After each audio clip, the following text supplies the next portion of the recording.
What's up, people? According to the usual suspects, the Black Lives Matter movement incendiary anti-cop rhetoric is responsible for the recent upsurge of violent attacks against law enforcement.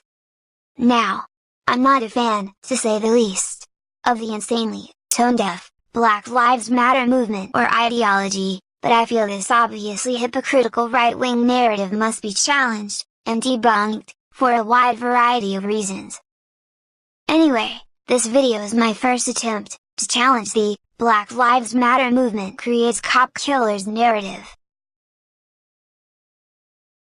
Take a look at these tweets about the December 2014 execution-style killings of 2 New York City cops that best explain who most real Americans blame for the recent upsurge of violent attacks against American law enforcement.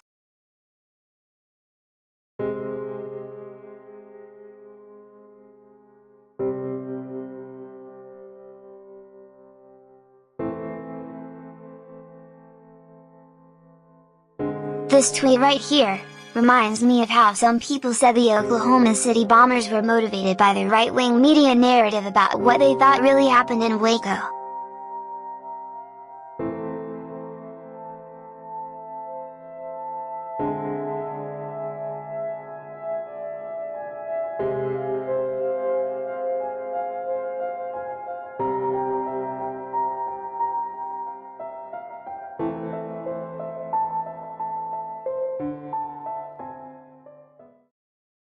Okay, now I'm going to play this clip from the Today Show to give you an example of how most mainstream right-wing talk show hosts handled being accused of creating the atmosphere that spawned the Oklahoma City bombers. One last thing before I play this clip, Oliver North's well-crafted deflection lines should be used as a blueprint by every mainstream black group for creating statements to publicly respond to these types of accusations. Well, at least by every mainstream black group that wants to evolve and successfully play the game of life like a man instead of like a glorified spoiled tone-deaf baby boy. Canyons of Manhattan, a little attention on the rhetoric that's been coming from the right and those who cater to angry white men. While no one's suggesting that right-wing radio jocks approve of violence, the extent to which their approach fosters violence is being questioned by many observers, including the President of the United States. They spread hate. They leave the impression that, by their very words, that violence is acceptable. Clinton's view is now being echoed across the airwaves. The venom you spit forth, they feed on that. The list of those the president may have had in mind is at once long and familiar. Right-wing talk show hosts like Rush Limbaugh, Bob Grant, Oliver North, G. Gordon Liddy, Michael Reagan, and others take to the air every day with basically the same format. Detail a problem, blame the government or a group, and invite invective from like-minded people. That the government does not want to give up anything that they control. The hell with Mexico, the hell with Somalia, the hell with Haiti, and all these foreign countries. Let's keep our stuff in this country here. Never do most of the radio hosts encourage outright violence, but the extent to which their attitudes may embolden or encourage some extremists has clearly become an issue. Since losing his bid for the U.S. Senate, Oliver North's been a radio talk show host on WRC Radio in Washington, D.C. This morning, he's in our news bureau there. Oliver North, good morning. Good morning, Brian. What did you think of the president's remarks yesterday and his suggestion the rhetoric of the radio may be encouraging a climate of violence? I think he's dead wrong. I think what's happened here, Brian, is we've got an effort to attach blame where it doesn't belong. And I predicted last Thursday that the blame game would take 2 weeks. It only took a few days. I was wrong. I think blaming talk show hosts for the cowardly act in Oklahoma City or anything like it is a little bit like blaming the preacher when a husband walks out on his wife. In fairness, Oliver North, he did not blame talk show hosts or talk radio. He merely said that it might embolden some people who are invited to express their anger to express it in violent terms. Well, I think quite to the contrary. What it does is it encourages people to, talk about something, and when they're talking about it on a talk show, they're not out building bombs or shooting somebody.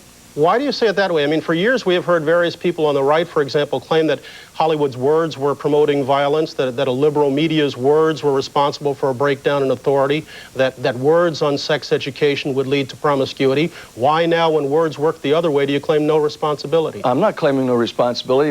On my show, I've encouraged people to do the same thing I did during my political campaign. You do three things. You pray for the country, you pledge your support for a candidate, and you participate in the process by pulling lever, the 3 Ps of politics, as I call it. And that's what I've done consistently on my radio show. Okay, we applaud you for that, but let me read you some other quotes, okay? Last August, G. Gordon Liddy was discussing the ATF and remarked that if you want to shoot at an ATF agent, you should not shoot where the ATF badge is, because under that is a flak jacket. Instead, aim for their heads. Hang on a second. Hang on a second. Let me just say, Mr. Gumbel, you are not going to be asked to hold Dan Rather accountable for what he says or doesn't say, and I'm not going to be held accountable for what other people say. I'm talking about my radio show and what I do on my show. Understood. Considering Liddy's comment, another radio host has told his listeners to get a gun and do something. Another urged armed revolution. I'm not holding you accountable. I am asking you if that's justifiable on the airwaves. What I consider to be unjustifiable is the ad hominem attack on radio talk shows or on any other medium in which we would, and I'm quoting the president now, he's talking about in some way taking the civil liberties, a minor departure from America's civil liberties tradition. That, to me, is frightening. If you had heard Ronald Reagan say those words, you'd have been the first person to jump up. And I have jumped up over that. Last week, I commended this president, Ollie North, 3 times, Wednesday, Thursday, and Friday, for his handling of this terrible tragedy. And for the cowardice of the people who pulled it. This isn't terrorism. This is a fringe element that is always going to be out there. They're not encouraged by talk show hosts any more than other people are discouraged who happen to be conservatives by what you say. The bottom line of it is the government of the United States cannot take away our civil liberties in an effort to protect us from every possible aberrant personality out there. Let me get a second opinion, if I could, from Morris Dees. He is chairman of the Southern Poverty Law Center, and he tracks the movements of varied extremist groups. This morning he's at our affiliate in Montgomery, Alabama, WSFA. Morris Dees, good morning. Good morning, Brian. What is it you think those who practice radio rhetoric, if we can call it that, are guilty of, if anything? I think with freedom of speech goes responsibility, and when you have comments by G. Gordon Liddy and by Chuck Baker in Colorado Springs urging people to join the militia, to get their guns, to march on Washington, they're individuals who take that at heart. What we have, I can't say, I've heard Mr. North's program, and I'm sure it's a fine program, and I'm not blaming him for anything, but you have a climate of distrust. Pat Robinson of the 700 Club said, the government is the enemy. And if you say that, you're going to encourage people to take things a little further. George Wallace stood in the schoolhouse door and defied the federal government. Shortly thereafter, in 1963, the Klan bombed the church in Birmingham. Abby Hoffman screamed against the federal government, and the weathermen on the left bombed a science building at the University of Wisconsin where they're doing government actions. You can't necessarily say that Governor Wallace on one hand or Abby Hoffman on the other hand caused these bombings, but they didn't do anything to calm the climate. What do you say to Oliver North's basic charge, though, that this newly expressed concern really is without foundation, that it's just a new form of conservative bashing? I don't think so. I gave an example of an extreme act on the left with Abby Hoffman in the anti-war Vietnam days.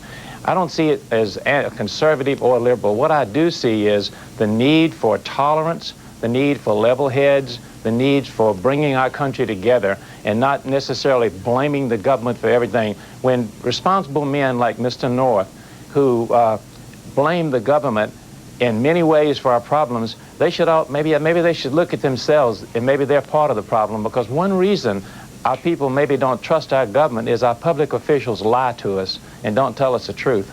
Oliver North? Well, I salute Mr. Morris's efforts to identify those groups or individuals who would be out there conspiring to break the law. That's a different thing than what we're talking about here. We're talking about censorship of the freedom of speech. I'm not prepared to give up. I'm not prepared to give up any of my first 10 amendments in order to ensure that some aberrant personality cannot carry out these kinds of acts. And what I'm concerned about, Morris, is that the rhetoric that we're now hearing is suddenly coming from an administration which, if back in the 60s they had allowed, you know, the kind of penetrations and the kind of things that they're talking about right now, folks like yourselves would have been up in the air because Richard Nixon was proposing it. And as I suggested to Mr. Gumbel just a moment ago, if Ronald Reagan had said in his administration that we're going to infringe just a little bit on America's civil liberties, the left would have gone nuts, justifiably so. Mr. North, I would be the first one to defend to the death your right to say what you want to say, and I don't think anybody is saying we should stifle your free speech or Gordon Liddy's or any other talk show host. What I am saying is that leaders like yourself and Mr. Liddy and others that people look up to carry with that a grave responsibility to have a balanced viewpoint. I don't think anybody is in any way saying that you yourself or anybody's First Amendment rights should be curtailed. I'd be the first one to defend those. Every single day on my show, I invite people who disagree with my opinion to get on the air. We've had animal rights activists that I disagree with.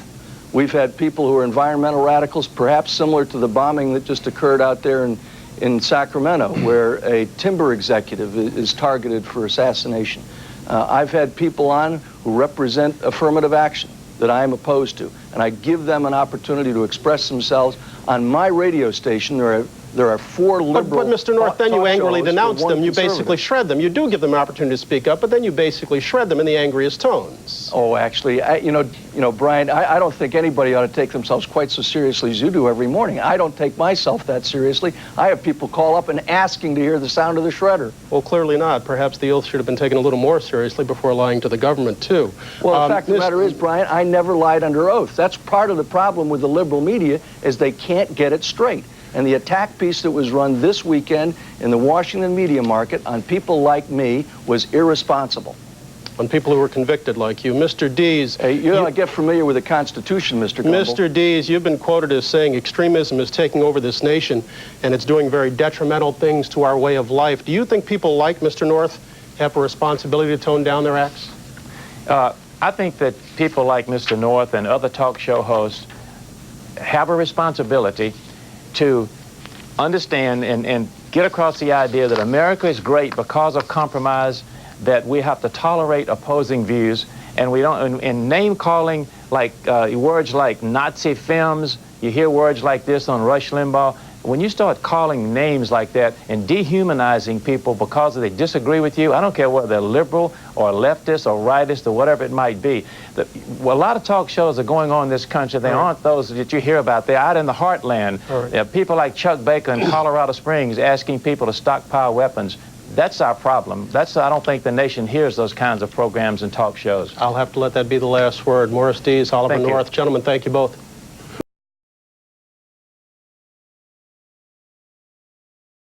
McVeigh and the Nichols brothers, Terry and James, charged yesterday in a bomb conspiracy, were once linked to the Michigan militia. Hard copy has learned from an FBI affidavit that a neighbor of James Nichols told agents he heard Nichols say that, quote, judges and President Clinton should be killed.